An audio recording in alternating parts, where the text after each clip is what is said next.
Hello guys, welcome to my YouTube channel. और इससे पिछले वीडियो में हमने डिस्कस किया था कि हम एक लॉगिन एपीआई, एक सिंपल हमने लॉगिन पेज बनाया था, उसमें हमने लॉगिन एपीआई इंटीग्रेट की थी और हमने यूज़र को होम पेज पे रिडायरेक्ट कर दिया था सक्सेसफुल रेस्पॉन्स में। तो जब एक लॉगिन की एपीआई सक्सेसफुल रेस्पॉन्स करती है तो उसमें हमें एक टोकन मिलता है। तो अब नेक्स्ट स्टेप में हमें क्या करना है, अब जो लॉगिन एपीआई सक्सेसफुली रेस्पॉन्स हमें करेगी तो हमें जो टोकन मिलेगा वो हमें क्या करना है, लोकल स्टोरेज में सेव कर देना है। और बाकी जो हमारे होम पेज हैं और बाकी जितने भी पेजेस होंगे उन पे हम चेक लगाएंगे कि हमारा जो टोकन अगर लोकल स्टोरेज में है, जो कि मतलब अगर लॉगिन किया होगा तो टोकन ज़रूर होगा लोकल स्टोरेज में, अगर लॉगिन नहीं होगा तो टोकन नहीं होगा। तो अगर टोकन नहीं होगा तो हम बाकी पेज पे यूज़र को नहीं जाने देंगे, उनको वापस लॉगिन पेज पे भेज देंगे। सपोज़ यूज़र बिना टोकन के होम पेज पे चला जाता है तो हम उसको क्या करेंगे, रिडायरेक्ट कर देंगे लॉगिन पेज पे कि लॉगिन करके आना तभी होम पेज पे आ पाओगे। तो इस टाइप की फंक्शनलिटी हमें इंप्लीमेंट करनी है। और जैसे ही हम होम पेज पे जाएंगे तो वहाँ पे हम लॉगआउट का ऑप्शन भी देंगे। जैसे हम लॉगआउट पे क्लिक करेंगे तो वो टोकन जो होगा उसको हम डिलीट कर देंगे। और जैसे ही टोकन डिलीट होगा फिर यूज़र कोई पेज एक्सेस नहीं कर पाएगा, क्योंकि बाकी सारे पेजेस पे क्या होगा, टोकन का चेक लगा होगा कि अगर टोकन होगा तभी ये सारे पेजेस एक्सेस कर सकते हैं। तो देखते हैं ये फंक्शनलिटी हम कैसे इंप्लीमेंट कर सकते हैं। तो सबसे पहले ये वाला ईमेल में कॉपी कर लेता हूँ।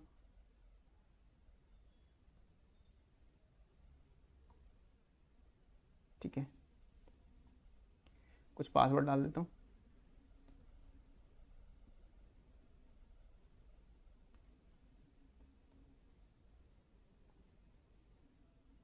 कंसोल पे चलते हैं।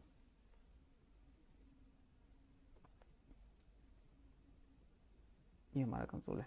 चलिए, यूज़र नेम डाल दिया, पासवर्ड डाल दिया, अब मैं सबमिट कर रहा हूँ। तो जैसे ही मैं सबमिट करूँगा मुझे मिल जाएगा ये एक टोकन, मुझे मिल गया। तो इस टोकन को मुझे क्या करना है, मुझे अपने एप्लीकेशन में जाना है। दिखा दें एप्लीकेशन, यहाँ पे होता है। सो इसके अंदर जाने के बाद मुझे क्या करना है, इसको सेव कर देना है। तो अभी फ़िलहाल जितना जो कुछ भी है मैं इसको क्लियर कर देता हूँ। तो यहाँ मेरे की और वैल्यू के हिसाब से टोकन को मैं सेव कर दूँगा। चलिए, तो जब सक्सेसफुल रेस्पॉन्स किया था वो था हैंडल लॉगिन के अंदर यहाँ पे, जहाँ पे हम यूज़र को नेविगेट करा रहे हैं होम पेज पे। तो वहीं पे हम लोग क्या करेंगे, सेव करा ले लेंगे। लोकल स्टोरेज में सेव कराने के लिए कुछ नहीं करना होता, simple local storage dot set item. जैसे हमने लोकल स्टोरेज में देखा था वहाँ दो चीज़ें थी, एक की और एक वैल्यू। तो सबसे पहले हमको बताना है कि हम क्या चीज़ सेव कर रहे हैं। सपोज हम टोकन सेव कर रहे हैं, कॉमा, और इसकी वैल्यू क्या होगी, इसकी वैल्यू होगी response dot data dot token, जो कि हमने पिछले वीडियो में देखा था किस तरीके से हमने इसको निकाला था।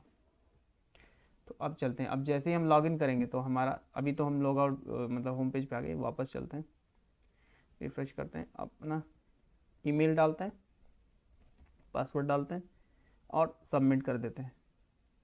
सबमिट किया, देखिए टोकन हमारे पास आ गया। सो अब लोकल स्टोरेज हमारे पास टोकन आ चुका है। ठीक है, लेकिन अगर मैं टोकन को डिलीट कर देता हूँ, सपोज मैंने डिलीट कर दिया, ठीक है, अब मैं अगर इस पेज को रिफ्रेश करता हूँ तो मैं अभी भी होम पेज पे हूँ। मैंने टोकन डिलीट कर दिया, मतलब मैं लॉग आउट हो चुका हूँ। टोकन डिलीट करने का मतलब ये है, फिर भी मैं होम पेज पे आ पा रहा हूँ। तो इसका मतलब मुझे होम पेज पे जाके एक चेक लगाना है। ये मेरा होम पेज है। तो होम पेज पे आते ही अगर कोई टास्क करना होता है तो उसको हम डालते हैं हमारे यूज़ इफेक्ट के अंदर। यूज़ इफेक्ट के अंदर, यूज़ इफेक्ट के अंदर एक तो फंक्शन जो कि हमें रन करना है, तो ये मेरा एरो फंक्शन हो गया, ये मुझे रन करना है, कॉमा। दूसरा एक एरे ऑफ डिपेंडेंसी रहता है, मतलब कि अगर कोई स्टेट वैल्यू चेंज होगी तो इसको फिर से रन करना है। ठीक है, अभी क्या करना है, अगर एक ही बार रन करना है तो सिंपल इसको एम्प्टी छोड़ देते, मतलब कोई डिपेंडेंसी नहीं है, जैसे ही होम पेज पे आएंगे तुरंत चल जाएगा। ये यूज़ इफेक्ट ही हमारा तुरंत होम पेज पे आते ही चल जाएगा, सिंपल इतना समझ लो बस। ठीक है, तो यूज़ इफेक्ट के अंदर हम लोग आ गए। अब इसके अंदर हमें करना क्या है, जो हमारा हमें चेक लगाना कि इफ़ हमें लोकल स्टोरेज से गेट करना है, local storage dot gate item, जो हमारा टोकन है। ठीक है, local storage dot gate item token, इसको हम गेट करने की कोशिश करेंगे।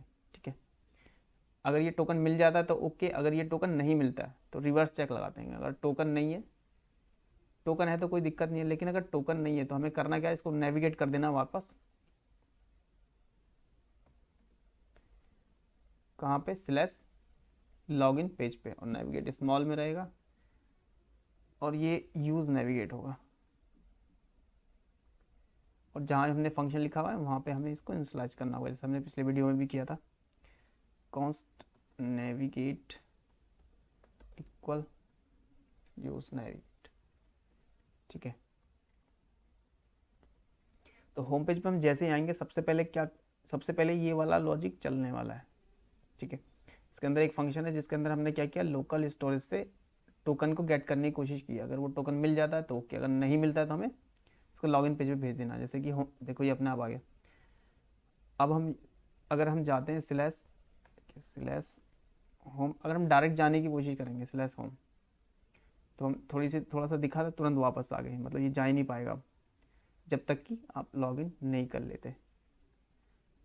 तो चलिए लॉगिन का वो ईमेल जो था वो हम ले लेते हैं, ये वाला था ईमेल और कुछ पासवर्ड डाल देते हैं और इसको कर देते हैं सबमिट। अब हम होम पेज पे आ गए और रिफ्रेश करेंगे तो हम होम पेज पे रुक भी पा रहे हैं। लेकिन अगर मैं टोकन को डिलीट कर दूंगा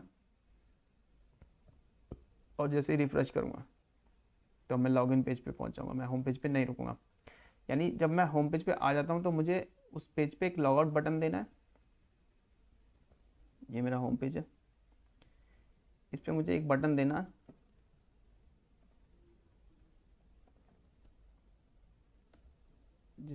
इसको लिखना है हमें कि ये लॉगआउट, मतलब इस बटन के क्लिक पे हमको क्या करना है, लॉगआउट करना है। लॉगआउट से हमारा मतलब हमें जो टोकन हमने लोकल स्टोरेज में सेव किया था लॉगिन के टाइम पे उसको डिलीट कर देना है। तो ऑन क्लिक इक्वल एक फंक्शन हम कॉल करते हैं। यहाँ पे हमें दो काम करने हैं, एक तो टोकन को डिलीट करना है। जैसे हमने देखा था टोकन को डिलीट किया तो कुछ नहीं, वो होम पेज पे ऐसा का ऐसा ही था। तो जैसे हमें टोकन को डिलीट करना है प्लस यूज़र को वापस भेजना भी है लॉगिन पेज पे, तो दोनों काम हमें करने हैं लॉगआउट पे, ठीक है। और फिर लॉगआउट करने के बाद अगर यूज़र फिर से होम पेज पर आने की कोशिश करेगा तो उसके बाद तो रिफ्रेश होकर चलता ही है, तो फिर वो नहीं आ पाएगा। तो हमें करना क्या, local storage dot clear method से क्या होती है, हमारी लोकल स्टोरेज क्लियर हो जाती है। अगर खाली टोकन डिलीट करना है तो टोकन भी डिलीट कर सकते हैं। तो ये हमारा हो गया लॉगआउट। इसके क्लिक पे अब देखिए टोकन, अब इसमें हम लॉगिन कर दें, चलते हैं होम पेज पे आ गए। अब जैसे ही मैं अभी देखो यहाँ पे मेरे पास टोकन है, अब जैसे ही मैं लॉग आउट करूँगा तो मेरे पास यहाँ से टोकन हट गया, लेकिन वो होम पेज पे नहीं गया। जब मैं रिफ्रेश कर रहा हूँ तब गया। तो इसलिए जब हम लॉग आउट करते हैं उसमें हमें नेविगेट भी कराना होता है खुद से ही।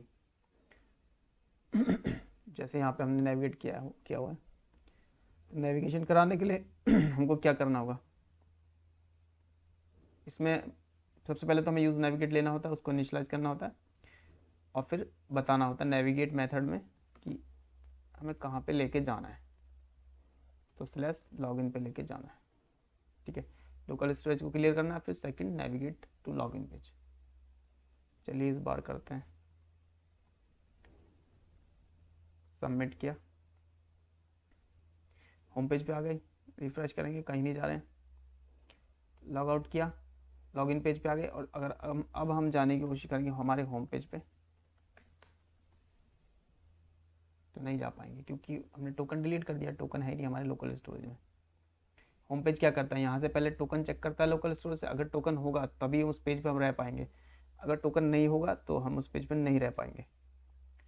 हमको वापस लॉगिन पेज पे भेज देगा कि जाओ लॉगिन करो तब आना, लॉगिन पे आपको टोकन मिलेगा तभी आना, ठीक है। अभी होम पेज पे आ गया और हमारा लॉग आउट का ऑप्शन भी आ चुका है।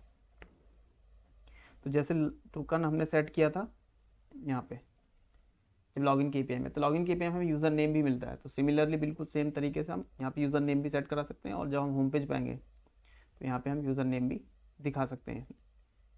जैसे हम टोकन गेट कर रहे थे ऐसे ही हम यूज़र नेम गेट करके भी होम पेज पे दिखा सकते हैं। जब हम खुद की एपीआई क्रिएट करेंगे तब हम वो फंक्शनलिटी देखेंगे। इसमें हम सिर्फ लॉग आउट फंक्शनलिटी दिखा रहे थे, मतलब लॉग आउट फंक्शनलिटी कैसे वर्क करती है।